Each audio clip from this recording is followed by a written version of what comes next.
Ils sont arrivés avec leurs valises et un avocat pour exiger un droit de résidence familiale. Je leur ai présenté la facture de rénovation et le vrai titre de propriété. Leur arrogance a disparu. Si vous n'êtes pas encore abonné à la chaîne, cliquez sur le bouton « S'abonner » et appuyez sur la cloche pour ne rien manquer de nos histoires. Votre soutien est précieux pour nous. Si cette histoire vous intéresse, laissez un j'aime. J'aimerais aussi savoir de quelle ville vous venez, indiquez-le nous dans les commentaires. C'est parti. Le silence. C'était la première chose que j'avais apprise à chérir dans cette maison. Un silence épais, seulement troublé par le crépitement du feu dans la grande cheminée de pierre et le murmure du vent dans les chênes centenaires. Cet après-midi de dimanche, l'odeur du bois de hêtre et du thé à la bergamote emplissait le salon, une symphonie de paix que j'avais mis 5 ans à composer. Chaque pierre, chaque poutre, chaque recoin de cette grange ressuscitée était une note de cette mélodie. Ma mélodie. J'étais assise dans le fauteuil en cuir que j'avais retapé moi-même, un carnet de croquis sur les genoux, lorsque la sonnette a retenti. Le son était incongru, violent. Une fausse note. Mon cœur s'est serré. Personne ne sonnait jamais sans prévenir. Mes amis connaissaient le code du portail, et les livreurs laissaient les colis devant. Une seule catégorie de personnes s'annonçait avec une telle insistance formelle, ma famille. J'ai ouvert la lourde porte en chêne, et ils étaient là. Tous les 3. Mon père, Gérard, droit comme un piquet dans son polo de golf du dimanche, le menton levé, l'air d'inspecter une propriété. Ma mère, Sylvie, un sourire figé sur les lèvres, son collier de perles serré autour du cou comme une armure. Et ma sœur, Chloé, 4 ans plus jeune que moi, tapotant sur son téléphone, déjà ailleurs. Derrière eux, des valises. Plusieurs valises. Et à côté de mon père, un homme que je n'avais jamais vu, en costume gris, une mallette en cuir à la main. Le silence de ma maison s'est évaporé, remplacé par un froid glacial. Garance, a commencé mon père, d'un ton qui n'admettait aucune réplique. Sa voix était celle qu'il utilisait pour conclure des marchés, pas pour parler à sa fille. Nous n'avons pas toute la journée. Il y a des questions familiales qui doivent être réglées de manière définitive. Maître Martin, ici présent, va nous éclaircir. Sans attendre mon invitation, il a fait un pas de côté pour laisser passer l'avocat, puis a commencé à faire rouler sa valise sur mes tomates anciennes. Le bruit était une profanation. Ma mère a suivi, son regard balayant la pièce avec un air de propriétaire. Ce n'était pas un regard d'admiration, mais d'évaluation. Comme si elle calculait la valeur de son investissement, un investissement auquel elle n'avait jamais contribué à hauteur d'un seul centime. C'est propre, au moins, a-t-elle murmuré, en passant un doigt ganté sur le manteau de la cheminée. Chloé est entrée la dernière, les écouteurs déjà à moitié dans les oreilles. Elle a levé son téléphone, a pris un selfie avec la grande baille vitrée en arrière-plan, et a marmonné, pas mal le spot. Faudra que je mette un filtre. Elle ne m'a même pas regardé. Je suis restée figée sur le seuil, la main encore sur la poignée de la porte. Ils étaient dans ma maison. Dans mon sanctuaire. Et ils n'étaient pas venus pour une simple visite. Ils étaient venus pour une invasion. L'homme en costume, Maître Martin, m'a tendu une main molle que j'ai à peine serrée. Son regard était neutre, professionnel, mais je pouvais y déceler une pointe de pitié. Il avait déjà son opinion. La famille d'abord, n'est-ce pas? La brebis égarée qui avait réussi devait bien payer son dû. Asseyons-nous, a ordonné mon père, en désignant le canapé en lin blanc comme si c'était le sien. J'ai fermé la porte lentement, le son du lourd pince enclenchant résonnant comme un verrou de cellule de prison. Je n'étais plus la maîtresse des lieux. J'étais la gardienne d'une forteresse assiégée. J'ai avancé dans mon propre salon, me sentant comme une étrangère. Ils avaient déjà pris possession de l'espace. Leurs manteaux jetés sur le fauteuil que j'avais passé des semaines à restaurer, les valises posées sans ménagement contre la bibliothèque que j'avais dessinée et construite. Je me suis assise en face d'eux, sur une simple chaise en bois, me créant une distance physique et mentale. Mon père s'est éclairci la gorge. « Garance, ta mère, ta sœur et moi avons longuement discuté », a-t-il commencé. Cette maison, cette propriété. C'est un bien familial substantiel. Le mot « familial » a claqué dans l'air. Je l'ai regardé, sans ciller. J'ai vu son visage, celui d'un homme qui avait toujours considéré mes ambitions comme des caprices, mes efforts comme un passe-temps. Et soudain, ce passe-temps était devenu substantiel. Assez substantiel pour qu'il amène un avocat un dimanche après-midi. Le mot « familial » tournait en boucle dans ma tête, amer comme du fiel. Familial ? Cette maison ? Mes yeux se sont perdus un instant dans les flammes, et l'image d'un autre après-midi, 5 ans plus tôt, s'est superposée à la scène. Flashback. Nous étions tous les 4 au même endroit, ou presque. Sur ce qui n'était alors qu'un chemin de terre envahi par les orties. Devant nous se dressait la grange. Ou ce qu'il en restait. Un squelette de pierre sombre, rongé par le lierre, dont le toit éventré laissait voir le ciel. Des tuiles cassées jonchaient le sol comme des écailles de dragons morts. Une odeur de terre humide, de pourriture et d'abandon flottait dans l'air. Une véritable ruine, avait décrété mon père, Gérard, en secouant la tête avec un air de dégoût. Il avait les mains sur les hanches, la posture d'un homme qui évalue une perte sèche. Il faut raser ça et vendre le terrain. On en tirera peut-être quelques milliers d'euros pour que Chloé puisse s'acheter une nouvelle voiture. La sienne commence à dater. Chloé, qui avait alors 23 ans, avait fait une grimace en se pinçant le nez. Burk, ça sent le moisi et les bêtes mortes. Et puis, c'est plein d'araignées. Elle avait reculé d'un pas, comme si les murs allaient s'écrouler sur ses chaussures de marque. Ma mère, Sylvie, avait soupiré, un soupir dramatique qu'elle maîtrisait à la perfection. Quel dommage. Ta grand-tante Madeleine tenait tellement à ce tas de cailloux. Paix à son âme. Mais enfin, les temps changent. Garance, ma chérie, tu es architecte d'intérieur, dis-nous ce qu'en pense une professionnelle. Ça ne vaut rien, n'est-ce pas ? C'était une question rhétorique. Elle attendait de moi que je confirme leur jugement, que je valide leur décision pragmatique. Que je sois la fille raisonnable, comme toujours. Mais ce jour-là, je n'ai pas vu ce qu'ils voyaient. Je n'ai pas vu la ruine, la pourriture, la perte. J'ai vu les murs de pierre épais d'1 mètre, qui avaient traversé les siècles. J'ai vu la charpente monumentale en chêne, sombre et massive comme une carcasse de baleine, qui, malgré les trous dans le toit, se tenait encore fièrement. J'ai vu le volume, l'espace, la lumière qui filtrait par les ouvertures béantes et dessinait des formes sur le sol en terre battue. Je me suis souvenu de ma grand-tante Madeleine, la sœur de mon grand-père. Une femme forte, indépendante, qui vivait seule et ne s'excusait de rien. Quand j'étais petite, elle m'emmenait ici. La grange servait alors de débarras, un capharnaüm de vieux outils agricoles et de meubles oubliés. Elle m'avait assise sur une botte de foin et m'avait dit, en balayant l'espace de sa main ridée, « Les gens ne voient que les vieilles pierres, Garance. Mais toi, tu dois apprendre à voir la maison qui se cache derrière. » Ce jour-là, devant ma famille, j'ai vu la maison. Ne vendez pas, ai-je dit, ma voix à peine plus qu'un murmure. Laissez-la moi. J'ai une idée. Un silence. Puis, un éclat de rire. Pas un rire méchant, mais un rire condescendant, amusé. Le rire qu'on réserve à un enfant qui veut construire une cabane dans un arbre. Une idée, avait ricané Chloé. Pour en faire quoi ? Un élevage de chauves-souris ? Garance, sois sérieuse, avait dit mon père. Tu vis à Paris, tu as ton travail. Qu'est-ce que tu veux faire avec ça ? C'est un gouffre financier. Il faudrait des centaines de milliers d'euros pour rendre cet endroit habitable. Je le ferai moi-même. Petit à petit. Avec mon propre argent. Ma mère avait posé sa main sur mon bras, un geste faussement compatissant. Ma pauvre chérie. Tu es si rêveuse. C'est touchant. Mais la vie, ce n'est pas un conte de fées. Écoute ton père.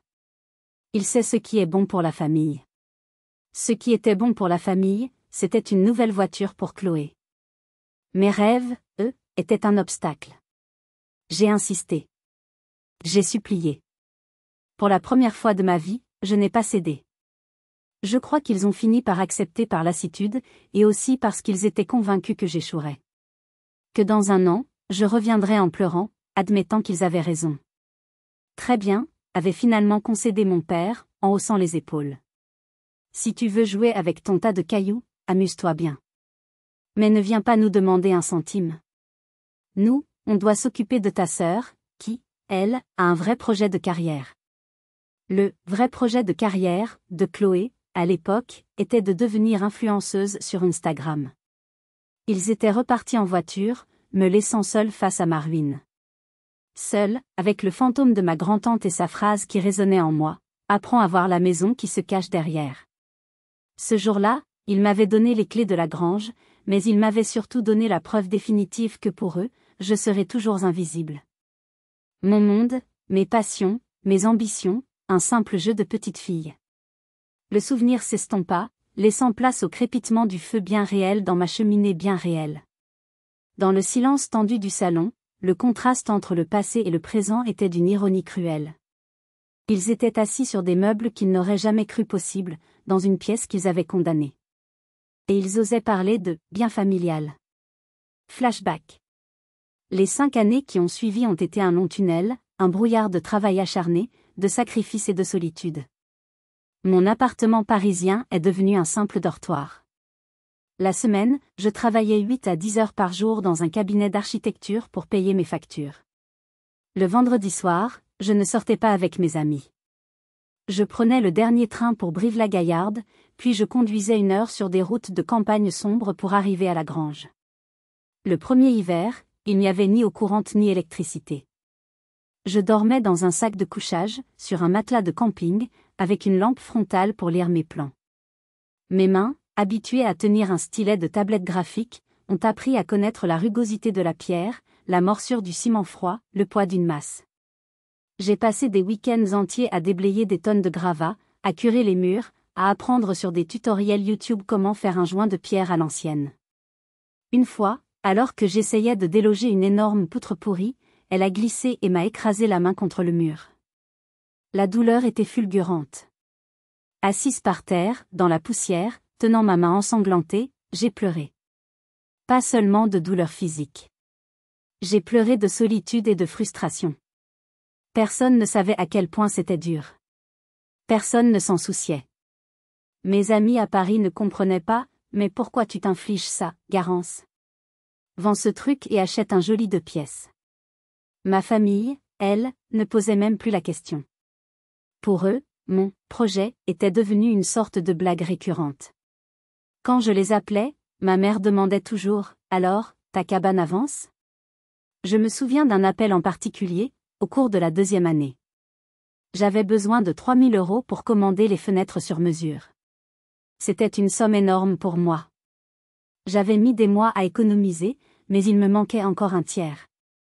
J'ai pris mon courage à 2 mains et j'ai appelé mon père. Papa, j'aurais besoin d'un petit coup de pouce. C'est pour les fenêtres de la grange. Je te rembourserai dès que possible.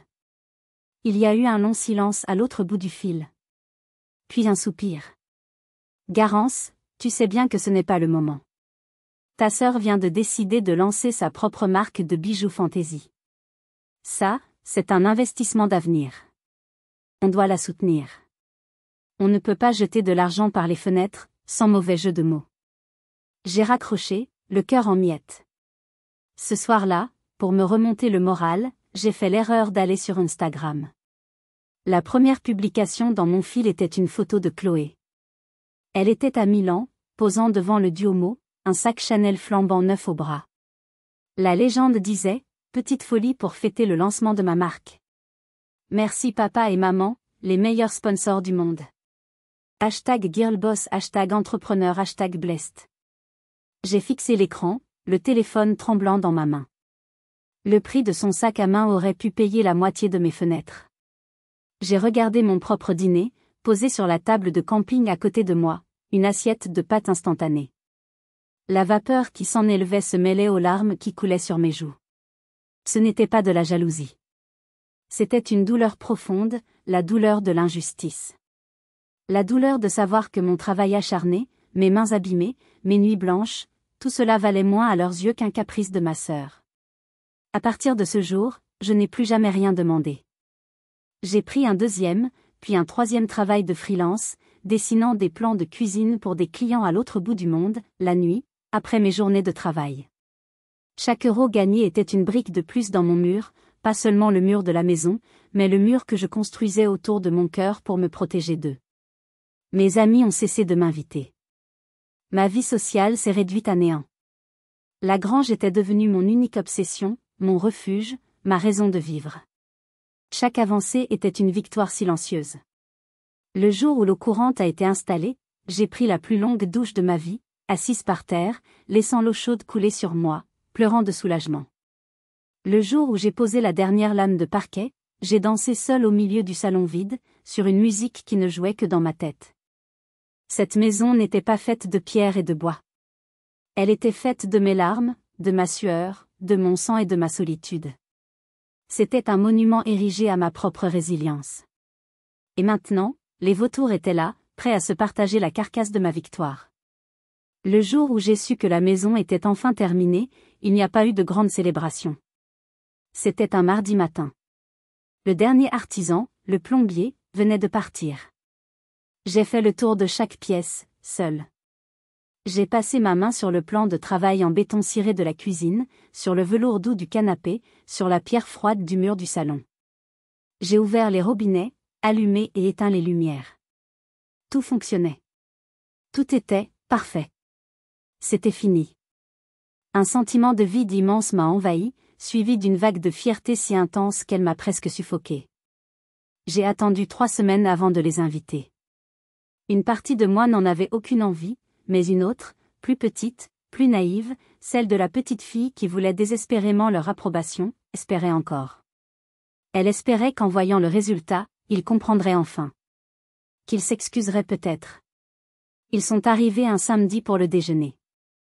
La première chose que j'ai remarquée, c'est leur silence. Un silence total lorsqu'ils ont franchi la porte. Mon père s'est arrêté net dans l'entrée, la bouche légèrement entr'ouverte. Ma mère a laissé tomber son sac de course.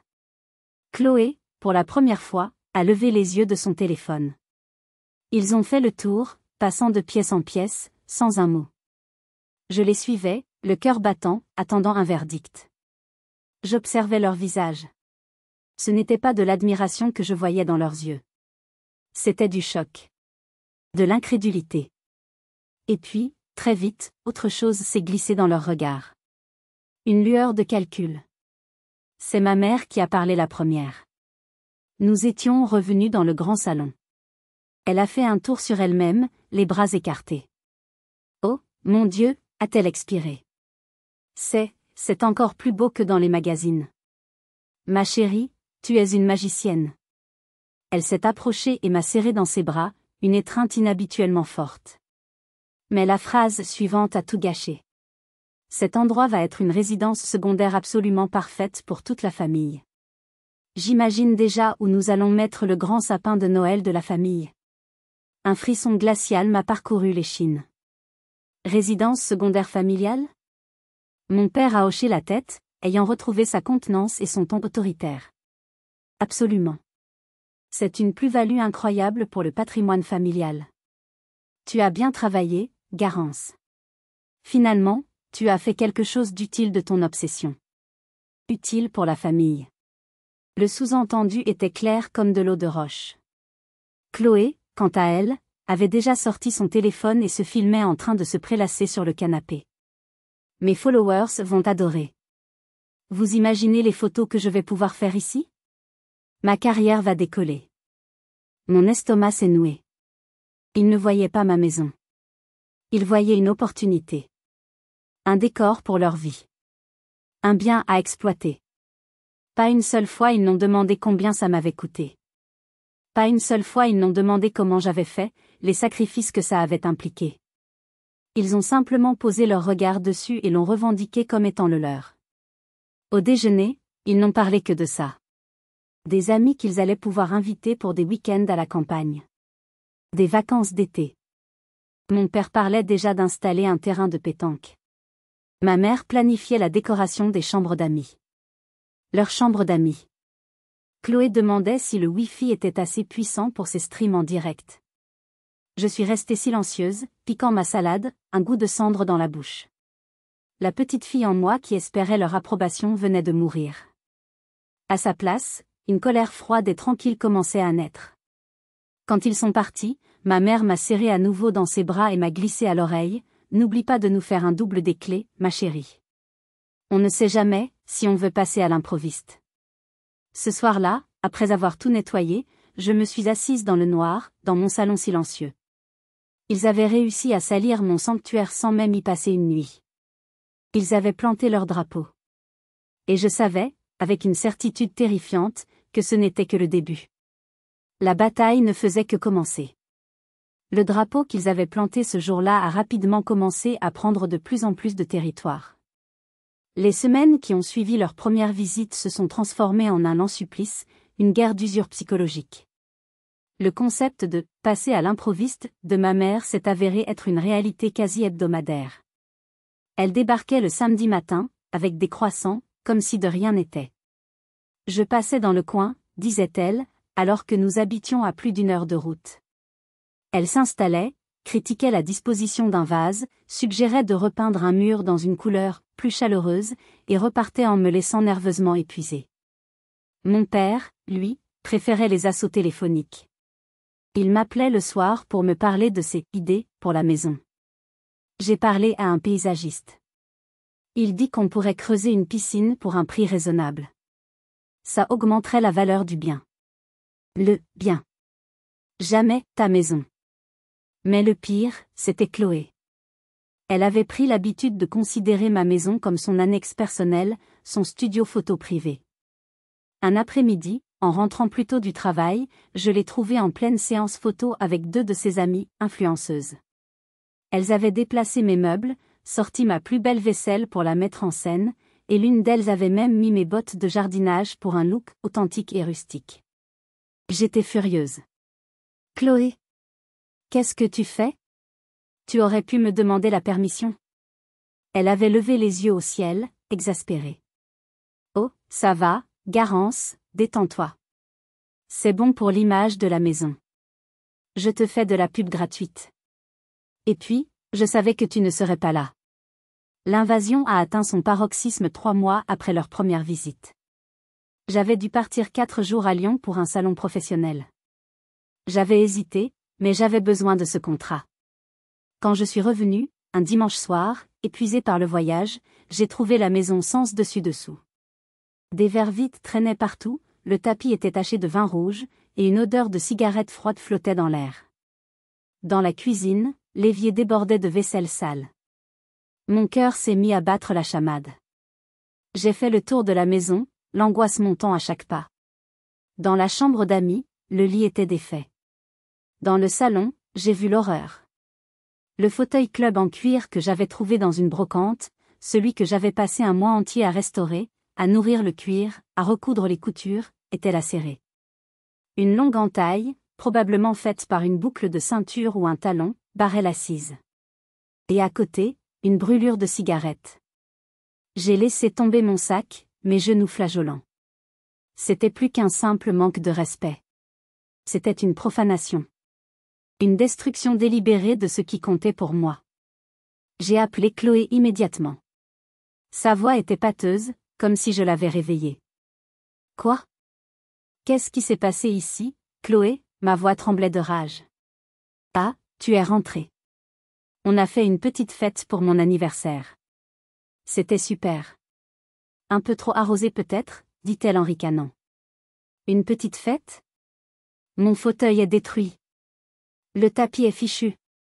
Oh là là, l'artiste et ses œuvres d'art, a-t-elle soupiré. C'est qu'un vieux fauteuil, non ? On en rachètera un autre. Faut pas être si matérialiste. Ce n'est pas une question de matérialisme, Chloé. C'est une question de respect. C'est ma maison. Et nous, on est ta famille, a-t-elle crié, soudain agressive. Tu nous dois bien ça. Tu as tout, et nous, on n'a rien. Tu te plains pour un fauteuil alors que je galère pour trouver un job. La conversation s'est terminée là. J'ai appelé ma mère, en larmes. Sa réaction a été le coup de grâce. Garance, tu exagères toujours tout. Ta sœur traverse une période difficile, il faut être un peu compréhensive. C'est normal qu'elle ait besoin de se changer les idées. Au lieu de te plaindre, tu devrais être heureuse qu'il y ait un peu de vie dans cette grande maison vide. Et puis, entre nous, ce fauteuil était un peu vieillot, non? J'ai raccroché. Assise par terre, au milieu de mon salon dévasté, j'ai compris. Ils ne s'arrêteraient jamais. Pour eux, mes limites n'existaient pas. Mes sentiments n'avaient aucune valeur. Mon travail n'était qu'une ressource à leur disposition. Cette nuit-là, j'ai nettoyé jusqu'à l'aube, frottant les taches, ramassant les débris. Et à chaque geste, la colère en moi se solidifiait, se transformant en une résolution froide et dure comme le granit. Ils avaient déclaré la guerre. J'allais me préparer pour la bataille finale. La goutte d'eau, ou plutôt l'étincelle qui a mis le feu aux poudres, est arrivée sous la forme la plus inattendue, un email. Un matin, en buvant mon café, j'ai vu un message dont l'objet était « Proposition de reportage, magazine Demeure et Caractère ». Mon cœur a manqué un battement. Demeure et Caractère était la bible de l'architecture et du design en France. Je l'achetais tous les mois depuis mes années d'études. La rédactrice en chef avait vu des photos de mon projet sur un blog d'architecture confidentielle et était tombée sous le charme. Elle voulait consacrer un dossier de 6 pages à la rénovation de la grange, un exemple inspirant d'authenticité et de modernité. Pendant un instant, j'ai oublié ma famille, la colère, la fatigue. Une joie pure et enfantine m'a submergée. C'était la reconnaissance ultime. La validation de mon travail, de ma vision, de mes sacrifices. Sur le coup de l'émotion, j'ai fait une erreur. J'ai envoyé un message sur le groupe de discussion familiale pour partager la nouvelle, avec une photo de l'email. La réaction a été immédiate. Le téléphone s'est mis à sonner. C'était ma mère, euphorique. Ma chérie, c'est extraordinaire. Je l'ai toujours su. Tu as hérité de mon bon goût. Il faut absolument que la journaliste mentionne que c'est moi qui t'ai suggéré la couleur du salon. Et nous devons être sur les photos, bien sûr. Une belle photo de famille unie. Puis mon père. Très bien. C'est une excellente nouvelle. J'ai des amis qui lisent ce magazine. Ça va asseoir notre statut dans la région. Je vais appeler le photographe pour lui donner quelques directives. Il faut que la maison paraisse la plus grande possible. Chloé a simplement répondu sur le groupe par un emoji pouce levé. Mais 1 heure plus tard, elle m'appelait. Dis, Garance, tu crois que tu pourrais dire à la journaliste que je suis décoratrice d'intérieur? Ça pourrait vraiment lancer ma carrière. On dirait que c'est un projet qu'on a fait toutes les deux. Leur capacité à s'approprier mon succès était sans limite. La joie que j'avais ressentie s'est transformée en nausée. Mais le pire était encore à venir. Le lendemain, en naviguant sur Facebook, je suis tombée sur une publication de mon père. Il avait partagé un vieil article de presse locale sur la vente de terrains dans la région, et il avait écrit un long statut. Fier de voir que les investissements de la famille Bennett portent leurs fruits. Notre nouveau projet en Dordogne, mené de main de maître, commence à attirer l'attention de la presse nationale. C'est la preuve qu'avec une vision et un travail d'équipe, tout est possible. #famille, #immobilier, #Dordogne, #successtory. Notre projet. Leur vision. Leur succès. J'ai lu et relu la phrase, le sang battant à mes tempes. Il avait effacé mon existence même. J'étais réduite à un simple maître d'œuvre anonyme de leur projet. Des dizaines de ses amis avaient aimé et commenté, félicitations Gérard, quel flair. C'en était trop. C'était une déclaration de guerre publique. J'ai su à cet instant que je devais agir, et vite. Mon instinct m'a dit de faire quelque chose que j'aurais dû faire depuis longtemps. J'ai pris rendez-vous avec le vieux notaire du village, maître Didier, un ami de ma grand-tante Madeleine. Je lui ai expliqué la situation, la pression que je subissais, les revendications de ma famille. Il m'a écouté attentivement, ses yeux plissés derrière ses lunettes. Quand j'ai eu fini, il a simplement hoché la tête. Je vois. Votre grand-tante était une femme très avisée. Elle avait anticipé ce genre de situation. Il s'est levé et est allé chercher un dossier dans son immense armoire en bois. Je pense qu'il est temps de mettre les choses au clair, une bonne fois pour toutes. 2 jours plus tard, ma mère m'appelait pour m'annoncer qu'ils organisaient une réunion de famille le dimanche suivant. Le ton était formel, sans appel. Ton père et moi devons te parler sérieusement. Il s'agit de l'avenir de Chloé, et de la maison. Je savais ce qui m'attendait. Ils allaient utiliser la publication dans le magazine comme levier pour officialiser leur emprise. Ils allaient exiger que Chloé emménage de façon permanente. Elle a besoin d'un endroit calme pour se retrouver, disait-il. Et il pensait que, comme d'habitude, sous la pression, je finirais par céder. D'accord, ai-je répondu, ma voix étonnamment calme. Dimanche, ça me va. Mais cette fois, je ne viendrai pas seule. J'avais mon propre dossier, préparé avec l'aide de maître Didier. Et je savais qu'il contenait une arme de destruction massive. Le dimanche est arrivé, lourd et gris, comme le ciel de Dordogne en automne. J'avais passé les 2 derniers jours à me préparer, non pas en nettoyant la maison, mais en rassemblant mes forces et mes documents. La mallette en cuir que maître Didier m'avait aidé à préparer était posée sur la table basse, fermée, discrète mais pesante. Quand la sonnette a retenti, pile à l'heure prévue, je n'ai pas sursauté. J'étais prête. J'ai ouvert et je les ai laissés entrer, observant leur manège avec un calme qui semblait les déconcerter. Mon père, Gérard, portait sa veste de tweed, celle qu'il mettait pour les occasions importantes. Ma mère, Sylvie, avait son air de martyre courageuse. Chloé traînait les pieds, l'air de s'ennuyer profondément, mais je pouvais voir la lueur d'anticipation dans ses yeux. Et bien sûr, maître Martin, l'avocat, était là, son visage aussi expressif qu'un mur de prison. Ils se sont installés dans le salon, exactement comme la première fois, dans la même configuration de tribunal improvisé. Mon père au centre du canapé, en position de juge. Sa femme et sa fille de chaque côté, comme des assesseurs. L'avocat sur un fauteuil, le greffier. Et moi, seul sur ma chaise, dans le box des accusés. Mon père a commencé, sans préambule. Garance. Nous sommes ici pour mettre fin à cette situation absurde. Ta sœur Chloé traverse une période difficile. Elle a besoin de stabilité, d'un environnement sain pour se reconstruire et développer ses projets. Et quel est le rapport avec moi, ai-je demandé, ma voix posée. Ma mère a pris le relais, le ton dégoulinant de reproches affectueux. Comment peux-tu demander ça? Nous sommes une famille. Et cette maison, si grande, si vide, c'est l'endroit idéal pour elle. Elle pourrait s'y installer de façon permanente. Avoir sa propre aile. Elle ne te dérangerait même pas. Elle ne me dérangerait pas? J'ai eu un petit rire sans joie.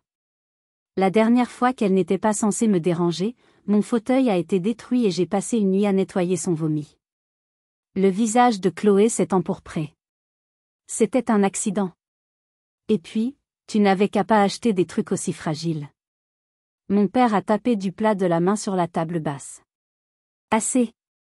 Nous ne sommes pas là pour discuter de tes bibelots. Nous sommes là pour parler de choses sérieuses. De l'avenir de ta sœur. De la solidarité familiale. C'est là que maître Martin est intervenu. Il a ouvert sa mallette et en a sorti un document relié. Mademoiselle, a-t-il commencé d'une voix monocorde, vos parents m'ont consulté pour clarifier la situation juridique de cette propriété. Compte tenu du fait que le terrain est issu d'un héritage familial ancestral, et que sa valeur a été considérablement augmentée par ce qui peut être considéré comme un projet familial commun. Je l'ai laissé parler, écoutant le jargon juridique absurde qu'il débitait. Il parlait de « droit de résidence familiale », de « devoir moral de soutien », et même d'une obscure jurisprudence sur « l'enrichissement sans cause de l'un des héritiers au détriment de la communauté familiale ». C'était un chef-d'œuvre de mauvaise foi, un tissu de mensonges habillé en droit. Pendant qu'il parlait, je les observais. Mon père hochait la tête gravement, le visage empreint d'une fausse noblesse. Ma mère avait l'air au bord des larmes, comme si elle souffrait terriblement de devoir en arriver là. Chloé, elle, avait sorti une lime à ongles et s'occupait de sa manucure, l'air de dire que tout cela n'était qu'une formalité. Ils avaient joué cette pièce toute leur vie. La famille unie, forcée de raisonner la fille égoïste et ingrate. Mais aujourd'hui, le public avait changé. Et le scénario aussi. Quand maître Martin a eu fini sa tirade, il a posé le document sur la table. En conclusion, vos parents exigent formellement que vous reconnaissiez leurs droits d'usage et d'habitation, ainsi que celui de votre sœur, sur cette propriété. Nous vous demandons de fournir un jeu de clés complet à chacun d'entre eux et de vous engager par écrit à ne pas entraver leur libre accès. Un silence a suivi. Ils attendaient tous ma réaction. Mes larmes, ma colère, ma résignation. J'ai pris une profonde inspiration. Maître Martin, ai-je dit lentement, en le regardant droit dans les yeux. C'est un exposé très créatif. Mais avant d'aller plus loin, j'aimerais juste une clarification. Il a haussé un sourcil, surpris par mon calme. Toute votre argumentation, ai-je continué, et donc toutes les exigences de mes parents, reposent sur une seule et unique prémisse, le fait que le terrain sur lequel cette maison est bâtie est une propriété familiale, appartenant à mes parents, n'est-ce pas? Mon père a répondu à sa place, avec impatience. Évidemment. C'est le terrain de la famille depuis des générations. Où veux-tu en venir?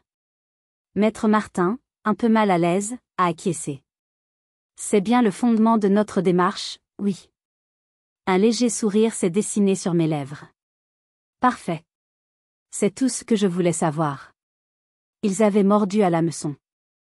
Ils venaient de construire tout leur château de cartes sur un terrain qui allait bientôt se dérober sous leurs pieds.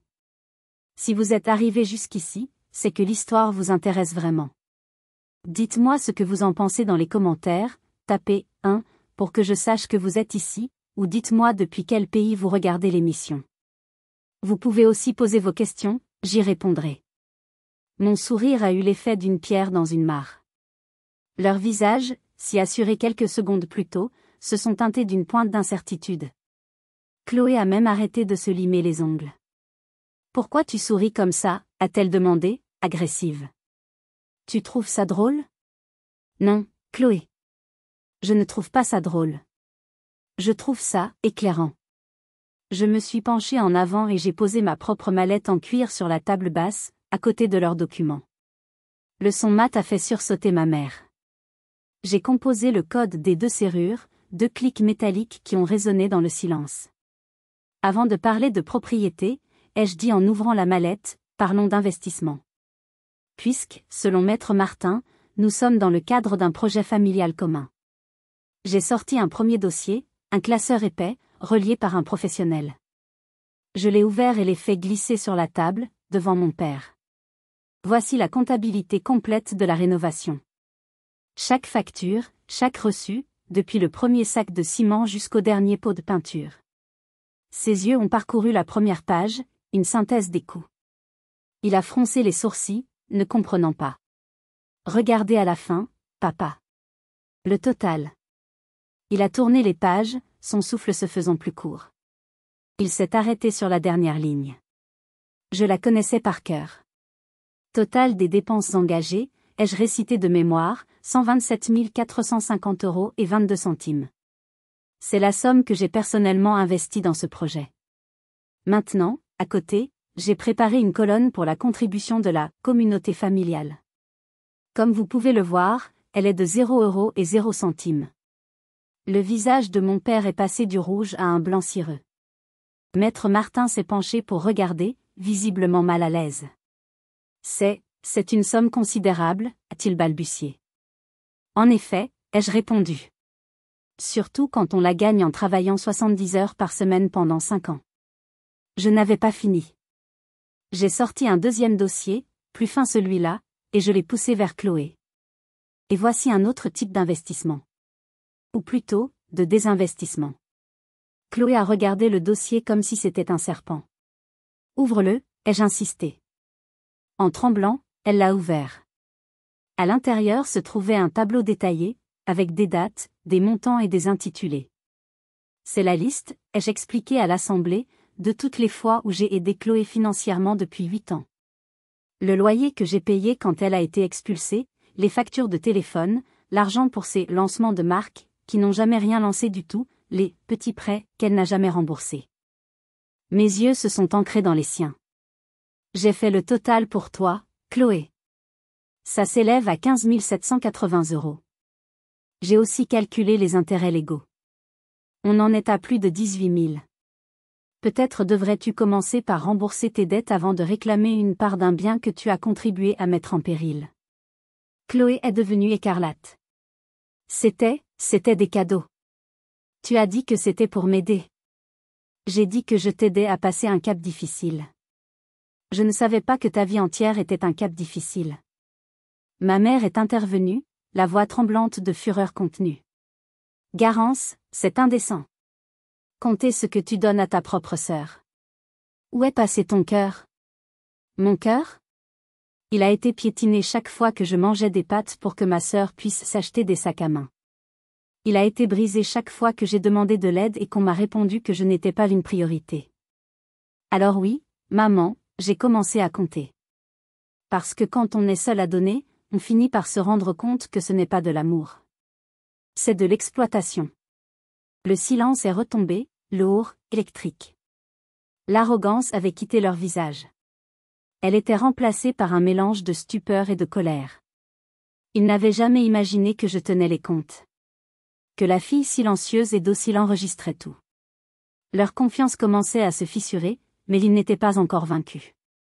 Mon père, se raccrochant à son dernier argument, a frappé la table. Ça suffit avec tes chiffres. On s'en fiche de ton argent. C'est une question de principe. De droit. Cette terre nous appartient. Et voilà. Il venait de prononcer la phrase que j'attendais. Le dernier clou de son propre cercueil. Cette terre nous appartient. La phrase de mon père flottait encore dans l'air, chargée de toute l'arrogance d'un homme qui a toujours cru que le monde lui était dû. Il s'était redressé, essayant de retrouver sa stature de patriarche. Je l'ai regardé, et pour la première fois, je n'ai pas vu un géant, mais un homme terrifié. Terrifié à l'idée de perdre le contrôle. J'ai replongé ma main dans ma mallette, lentement. Tous les regards étaient fixés sur mes gestes. J'en ai sorti une dernière chemise cartonnée, d'une couleur bleu ciel. Elle semblait bien inoffensive comparée aux classeurs épais que je venais de présenter. C'est là que tu te trompes, papa, ai-je dit doucement. Et c'est là que toute votre belle construction juridique s'effondre. Cette terre ne vous a jamais appartenu. J'ai posé la chemise sur la table et l'ai ouverte. À l'intérieur, 2 documents. Le premier était une copie d'un document ancien, jauni, à l'écriture fine et élégante. Ceci, ai-je annoncé, est une copie du testament holographe de ma grand-tante Madeleine, rédigé 1 an avant sa mort. Maître Martin, vous qui êtes un homme de loi, vous savez qu'un testament plus récent annule et remplace les dispositions antérieures. Ma mère a eu un hoquet de surprise. Madeleine? Mais, elle nous a tout laissé à nous, à ton père et moi. C'est ce que vous croyez, ai-je corrigé. Elle vous a laissé sa maison principale et ses économies. Mais elle a rédigé un codicile, un ajout à son testament, concernant spécifiquement cette parcelle et la grange. Elle l'avait confié à son notaire, maître Didier, avec pour instruction de ne le révéler qu'au moment opportun. J'ai poussé le document vers l'avocat. Il s'en est emparé avec une avidité nerveuse. J'ai continué, en m'adressant à mes parents. Elle savait. Elle savait que vous considériez cet endroit comme une verrue, une charge. Elle savait que vous l'auriez vendu sans hésiter. Elle savait que Chloé l'aurait dilapidé. Et elle savait que moi, j'y voyais autre chose. Ma voix s'est légèrement brisée, chargée d'une émotion sincère pour cette vieille femme qui m'avait comprise mieux que mes propres parents. Dans ce testament, elle stipule clairement, je lègue en pleine et entière propriété la parcelle cadastrale numéro 113, incluant la grange qui s'y trouve, à ma petite nièce, Garance, la seule qui a des yeux pour voir non pas ce qui est, mais ce qui pourrait être. Le silence dans la pièce était total. On aurait pu entendre une mouche voler. L'avocat, maître Martin, a relevé la tête du document, le visage blême. Il a regardé mon père. C'est authentique, a demandé Gérard d'une voix étranglée. C'est là que j'ai sorti le 2e document de la chemise bleue. Un document officiel, récent, avec le tampon de la République française. Et ceci, ai-je dit en le posant délicatement sur le testament, est le titre de propriété définitif, établi à mon seul nom par maître Didier il y a 6 mois, bien avant que le premier journaliste ne m'appelle.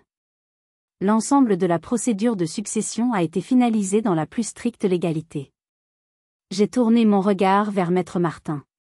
Maître, vous êtes un officier ministériel. Je vous demande de vérifier la validité de ces documents. Il les a pris, les a examinés sous toutes les coutures, a comparé les numéros de parcelles, les signatures. Le processus a semblé durer une éternité. Finalement, il a reposé les documents sur la table, avec une sorte de respect contraint. Il a enlevé ses lunettes, les a essuyées. Il ne regardait plus mon père. Il me regardait, moi. Mademoiselle, a-t-il dit, sa voix plate et vaincue. Ces documents sont parfaitement en règle. Le testament est valide, et cet acte de propriété est incontestable. Vous êtes l'unique et seul propriétaire de ce terrain et de tout ce qui s'y trouve. Mes clients n'ont absolument aucun droit ici. Le château de cartes venait de s'effondrer. Bruyamment. Le verdict de l'avocat est tombé comme une guillotine. L'onde de choc a traversé la pièce, visible sur les visages de ma famille. Le premier à s'effondrer a été mon père. Sa posture de patriarche s'est dégonflée comme un ballon de baudruche. Il s'est affaissé sur le canapé, le teint gris, le regard vide. L'homme qui avait bâti sa vie sur le contrôle et l'apparence venait de perdre la face devant son propre avocat. Il a ouvert la bouche, mais aucun son n'en est sorti. C'était la défaite absolue. Ma mère, elle, a choisi le drame. Les larmes, qui n'étaient que feintes quelques minutes plus tôt, sont devenues un torrent bien réel de rage et d'apitoiement. Comment as-tu pu, a-t-elle sangloté, nous cacher ça? Ta propre famille. C'est une trahison. Madeleine, comment a-t-elle osé? Mais la réaction la plus violente est venue de Chloé. Le choc initial a laissé place à une fureur pure, enfantine. Elle s'est levée d'un bond, le visage déformé par la haine. C'est pas juste, a-t-elle hurlé, sa voix montant dans les aigus. Tu as tout manigancé depuis le début. Tu savais, et tu nous as laissé espérer. Espèce de vipère. Tu as toujours tout eu, la réussite, le talent, et maintenant, la maison. Tu nous voles. C'est toi la voleuse. Je me suis levée à mon tour, lentement. Je les dominais de ma hauteur, et pour la première fois, je sentais que cette domination n'était pas seulement physique, mais totale. Te voler quoi, Chloé, ai-je demandé, ma voix dangereusement calme. Le fruit de mon travail? Les nuits blanches que j'ai passées ici? L'argent que j'ai gagné à la sueur de mon front? Non. On ne peut pas voler quelque chose qui n'a jamais été à vous. Je me suis tournée vers ma mère. Et toi, maman, ne parle pas de trahison. La trahison, c'est de prétendre aimer ses deux filles de la même façon tout en sacrifiant l'une pour les caprices de l'autre. Enfin, j'ai regardé mon père, l'ombre de lui-même. La seule chose que j'ai cachée, papa, ce n'est pas ce testament. C'est ma force. Ma résilience. La capacité que j'avais de construire tout ça, non pas grâce à vous, mais malgré vous. Et ça, vous ne me le pardonnerez jamais. J'ai fait le tour de la table basse et je suis allé ouvrir la grande porte d'entrée. L'air frais de l'extérieur s'est engouffré dans la pièce, chassant l'atmosphère viciée. Maintenant, je vous demande de prendre vos valises, et de sortir de chez moi. Le mot « moi » a résonné, plein et entier. Maître Martin, mal à l'aise, s'est levé le premier, a rassemblé ses affaires sans un mot et s'est éclipsé. Chloé m'a jeté un regard assassin avant de ramasser son sac et de sortir en trombe. Ma mère, en pleurs, a été aidée par mon père, qui marchait comme un automate. Avant de franchir le seuil, il s'est retourné une dernière fois. Il n'y avait plus de colère dans ses yeux, juste une immense incompréhension. « Je ne te reconnais plus, Garance, a-t-il murmuré. « Je sais, ai-je répondu. C'est parce que pour la première fois, vous me voyez vraiment. » Puis ils sont partis. J'ai fermé la porte. Le silence est revenu. Mais ce n'était plus le même silence. Il n'était plus seulement paisible. Il était victorieux.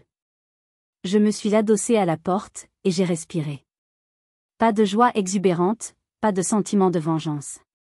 Juste un soulagement infini. Le poids de toute une vie venait de se lever de mes épaules. J'étais libre. Le soleil de fin d'après-midi filtrait à travers la baie vitrée, illuminant la poussière de bois qui flottait dans l'air de mon atelier. J'avais aménagé une partie de la grange pour y donner des cours. Chaque samedi, j'accueillais un petit groupe de femmes, de tous âges, pour leur apprendre les bases de la rénovation, comment poser un parquet, monter un mur en placo, restaurer un meuble. J'avais transformé ma douleur en une force à partager. Sur la table, mon téléphone a vibré. Un message de ma mère, je pense à toi. J'ai fait une tarte aux pommes. Je t'en garde une part? Nos contacts étaient rares, prudents, mais ils existaient. Elle apprenait, lentement, une nouvelle façon d'être mère. Mon père et Chloé, eux, restaient silencieux. Certaines reconstructions prennent plus de temps que d'autres. Le magazine de Mœurs et Caractère était posé sur la table du salon, ouvert à la page qui montrait mon visage, souriant, dans l'encadrement de la porte que j'avais moi-même posée. J'ai regardé mon reflet dans la vitre, puis le paysage de Dordogne qui s'étendait au-delà. Ma maison.